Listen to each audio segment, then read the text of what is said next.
Hello students, welcome back to the another session of matter and its composition. Today is the second session. In our session number 1, we studied about matter and the states of matter, solids, liquids and gases. Also we had discussed about kinetic theory of matter. In kinetic theory of matter, what all we had discussed? We had discussed about matter constitutes of many tiny particles called as molecules, and these molecules will be always in a state of rapid motion. They acquire, when they are in motion, these particles have a force of attraction. And also we had discussed about if the attraction of these particles are between same type of molecules, we call them as cohesive forces. If the attraction between two different kinds of molecules, we call them as adhesive forces. Then we studied that the kinetic energy of these molecules, the particles are in motion, molecules are in motion, these kinetic energy is directly proportional to temperature. This means if we increase the temperature, particles acquire more kinetic energy. If we decrease the temperature, kinetic energy decreases, right? So we had studied. Then the last postulate of the kinetic theory of matter, we studied that if the particles move away from each other, the force of attraction also decreases. This was all about the session number 1. In session number 2, we'll be studying about the characteristics of solids, characteristics of liquids, characteristics of gas. With that, we'll be distinguishing them. We'll be differentiating the solid state, liquid state and that of the gaseous state. So let us start with solids. Solids have definite mass, volume and definite shape, right? Definite mass, volume and definite shape, right? In our previous class also we studied. The second is, you can see the arrangement of particles here. How the arrangement of the particles are there in a solid? They are very close to each other. The particles are very close to each other, right? Because the particles are very close to each other, they have large force of attraction. They have large force of attraction. Particles attract each other because they are very close to each other, right? And they are rigid. They are rigid. They are rigid means difficult to change its shape. Suppose I take an example of this duster, right? It's hard, difficult to change its shape. This I called a solid. This is a duster, right? It's a solid. So it's very rigid, very hard, difficult to change its shape by unless and until I apply some force on it, right? Then another thing is they have number of free surfaces. They have number of free surfaces. Free surfaces means physically I can touch number of free surfaces in the solids. Like again, if I take an example of this book, right? So book is a solid. Example of a book is a solid. So I have one free surface, two free surface. If I open it, one more. Like this I have got number of free surfaces. If I take an example of this duster, so one free surface, 2, 3, 4, 5, 6. Like this I have got number of free surfaces in solids to touch. So what I can say, solids have number of free surfaces. Then they have high density. They have high density. This means they are heavier. Solids are heavier compared to that of the liquids and gases. Solids do not undergo diffusion. Do not undergo diffusion. Diffusion means what, my dear students? Diffusion means intermixing of two particles, right? If I take one state of matter, say I take a liquid, in example, if later we can discuss it, but still, intermixing of two particles means one substance should get completely mixed up with another substance. Like for example, I will take that same example in liquids also, but at present I'll take an example of liquid in this case. So I'll take a glass of milk and a glass of water. So if I mix it, the water and milk gets completely mixed. That is what diffusion. The particles are getting completely mixed. Is it possible in the case of solids? Like for example, I have taken two different chalk pieces here, right? Both are solids. Now I try to mix them up. Are they getting mixed up? No. Are they undergoing diffusion? No. So therefore, solids do not undergo diffusion, right? Then we have solids do not cannot be compressed. Cannot be compressed. Compressed, right? Cannot be compressed. Cannot be compressed means compressibility. This means what? If I apply some pressure on a particular matter or particular particle or particular any substance, it has to change its shape and volume. Okay, so if I try to compress it, apply pressure on this, is it easily getting compressed? No. Therefore, solids are not compressible. They cannot be compressed, right? This cannot be easily compressed, right? Coming to the liquids, the characteristics of liquids. In our previous session, what did we study? They have definite mass. These are all things you have studied in your previous session or previous class. In 7th standard also you have studied, my dear students. So it has definite mass and volume, but it has no definite shape. It has no definite shape. They obtain the shape of the container. This also we had studied in our previous session. As you can see the arrangement of particles, there is some space between the particles, right? Because of this, they have some vacant space, I can write. They have some vacant space. Okay, they have some vacant space. Okay, due to which the intermolecular force of attraction is less. Here force of attraction is more. Here force of attraction is more. Here force of attraction is less compared to what? Compared to that of the solids. Okay, then I called liquids as fluids. They can be called as fluids. Fluids means what? Which can easily flow. So therefore liquids can also be called as fluids. They have less density. They are lighter than that of the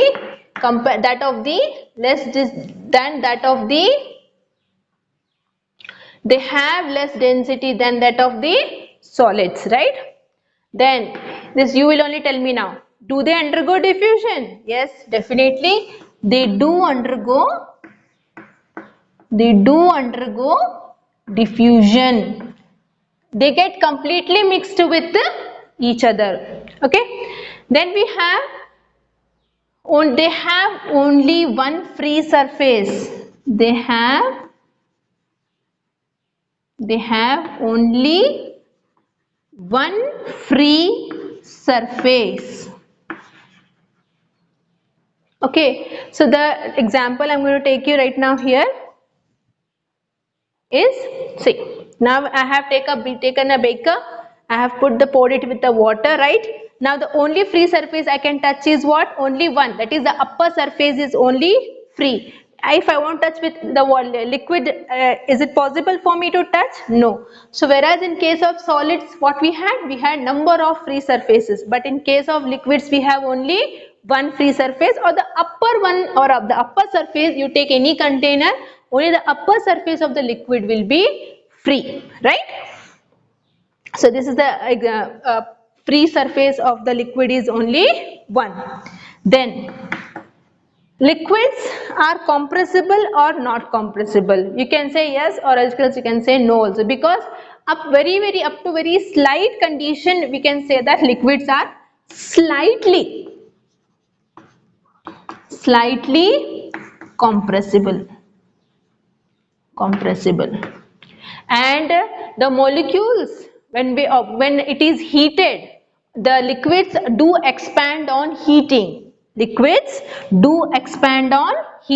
means if I start heating the liquids, they obtain more kinetic energy and they can escape into liquid state, because this is what I call as they expand on heating. Coming to the characteristics of gases. Gases have definite mass, right? But no definite volume and shape, right? This is we studied in the previous class. Now see the arrangement of particles. There are large vacant spaces. They have some vacant spaces. They have large vacant spaces. They have large vacant spaces between the particles, due to which, because the particles are there, due to which the force of attraction will be what? Almost negligible. Why? Because the particles are very far from each other. When the particles are very far, the attraction will be almost negligible. Force of attraction is negligible, right? Force of attraction is almost negligible. Then they can also be called fluids. Why gases are, I call it as fluids? Air also can flow, gases also can flow, like liquids that they flow. Even gas can also be flowing, right? Then we have less density. About density, if I talk about density, they have almost very less density. They have very less density. The gases are very lighter than that of solids and liquids. They have very less density. Next, do they undergo diffusion? Definitely we have gases, right? Now air, if I talk about air is a mixture of number of gases. It has hydrogen, it has carbon dioxide, it has oxygen. It is completely the mixture of gases. In this, definitely air undergoes diffusion. That is, gases undergo diffusion.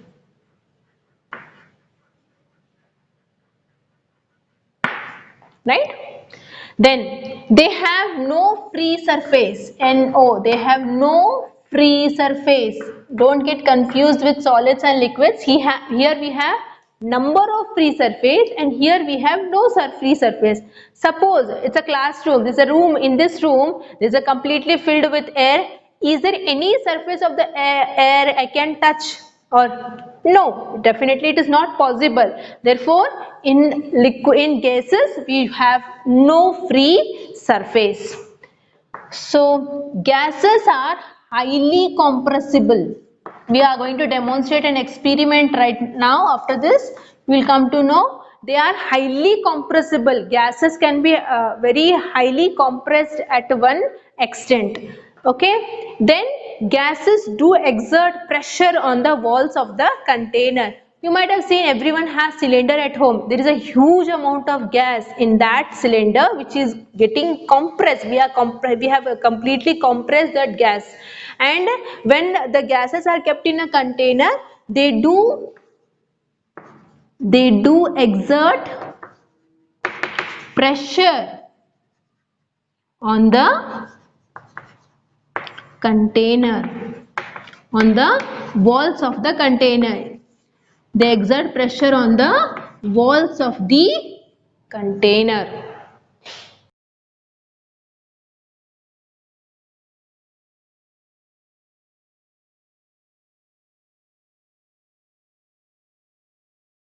Okay, students. So we were, as we were discussing about, gases are highly compressible. Let us demonstrate a small experiment and try to find out up to what extent gases can be compressed. Let us take a jar, okay, and fill this jar with the gas, right, and fit this jar with the piston. Okay, piston is a valve which seal the container, and it makes sure when applied pressure or force on it, it moves up and down. Now we have filled this gas container with the gas, and we know that there are large vacant spaces in the gas particles, right? So when this same container, when we apply some pressure on this container, what we can see, okay, so what we can see, the gases have been, the particles of the gas have been come closer when compared to the gas particles in normal, right? So when the pressure was kept, when we applied pressure on the piston, and when the piston moved into the container, we saw that the vacant spaces, whatever the vacant spaces were there in these gas particles, and the particles were very far from each other, they have come closer. Okay, so this is about the compressibility of the gas, which is not possible in case of solids and is not possible in case of liquids. As I said, liquids are slightly compressible, but not up to this level, not up to this extent. A huge amount of gas can be brought into a small cylinder. You can just imagine the compressibility of the gases. So this is about the compressibility of the gas particles. Okay, dear students, now coming to the next part of this. So we have kinetic molecular theory of solids, liquids and gases. Kinetic molecular theory means what? The motion of molecules in a given state of matter. How is the motion of particles in a given state of matter? Let me take solids first, right? So how are the particles arranged in the solids? Particles are very close to each other. Because the particles are very close to each other, they have almost negligible space to move. As we said, the molecules are always in the state of motion. Then how it is possible in solids? Because the particles are very close to each other, there is almost a negligible space in the state of motion. They cannot move, right? They cannot move. So therefore we can say that the kinetic molecular theory for solid is what?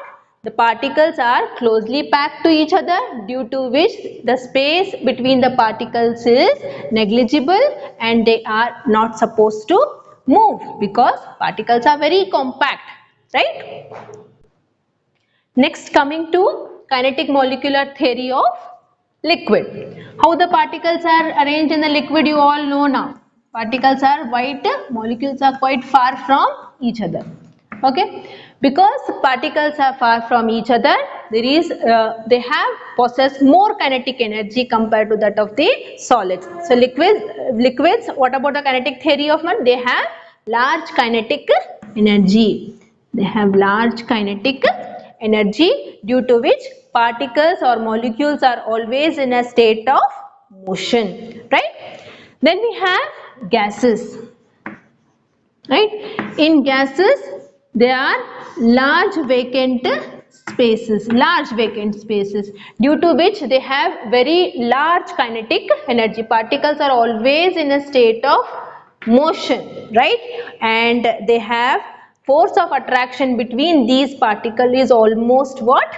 Negligible. There is no force of attraction because the particles are very far from each other. Okay. Okay, so we have next kinetic theory, molecular theory also explains the interconversion of states of matter. How this movement of molecules can explain as the conversion of one state to another state. Let us take for solid to liquid first. We know the arrangement of solids, right? Molecules are tightly packed. Molecules of the solids are very tight to or very close to each other, right? When we provide heat to the solids, they gain what? Kinetic energy. We know that all the molecules are in a state of motion, but when we provide any heat to this state of matter, that solid, they acquire more kinetic energy. Once they acquire more kinetic energy, the particles or the molecules starts vibrating from their mean position. They start moving from their mean position. Once they start moving from their mean position, the distance between the particles starts increasing, and once the distance between the particles starts decreasing, what going to happen? Attractive forces starts decreasing. So we know that by the particles, what happens when the particles move away from each other? The force of attraction, what it happens? It starts decreasing. Once attractive force starts decreasing, molecules move away from each other. So therefore, particles starts move away from each other, and thus they convert into liquid state. The best example I can give you for this is the conversion of ice to water, right?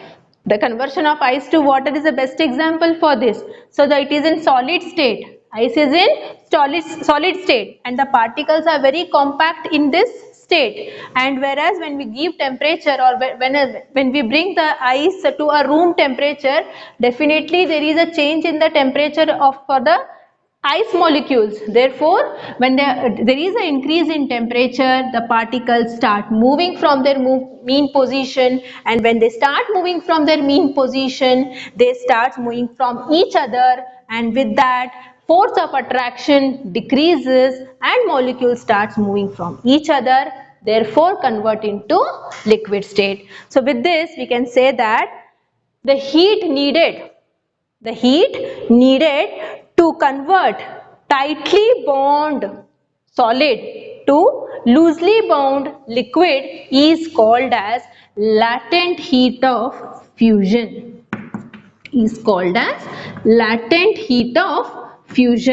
So what's the definition for latent heat of fusion? The heat required to what? To bound, that is tightly bound solid to loosely bound liquid, is called as latent heat of fusion. Now coming to the interconversion of liquid to gas. So when the same liquid is further heated, that means further we are providing more heat to the given liquid, what's going to happen? Now we know the arrangement of liquid, molecules of liquid. Some vacant spaces are there in the liquid, right? When we start heating this liquid, what's going to happen?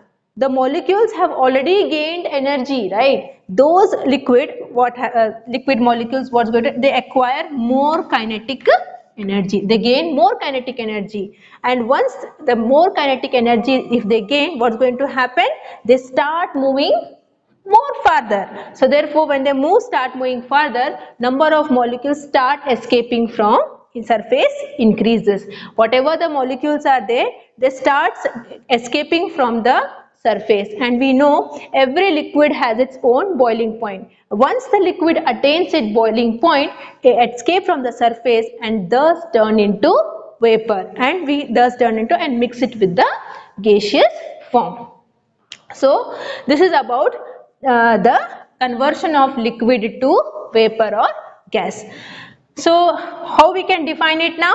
The heat required or the heat needed from loosely bound liquid to the freely moving gas molecule is called as latent heat of vaporization.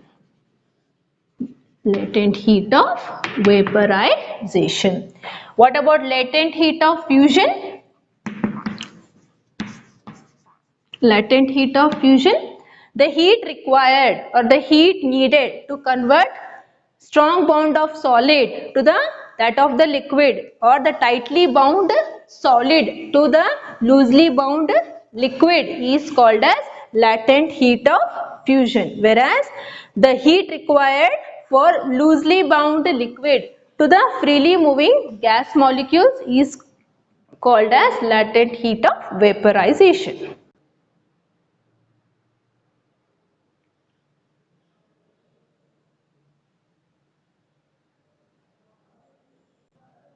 Now coming to gas to liquids, that of the solids.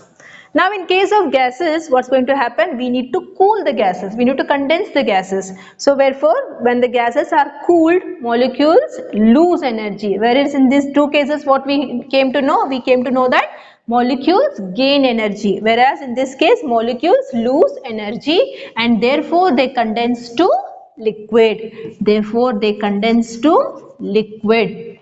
Once they condense to liquid and we freeze them, they convert into solids. So this, my dear students, this was all about conversion of intermolecular spaces of states of matter, interconversion of states of matter from solid to liquid, liquid to gas or vapor, or gas to liquid, then that of the solids. So this was about today's session. So coming to the worksheet now, which is there in the page number 18. Right. For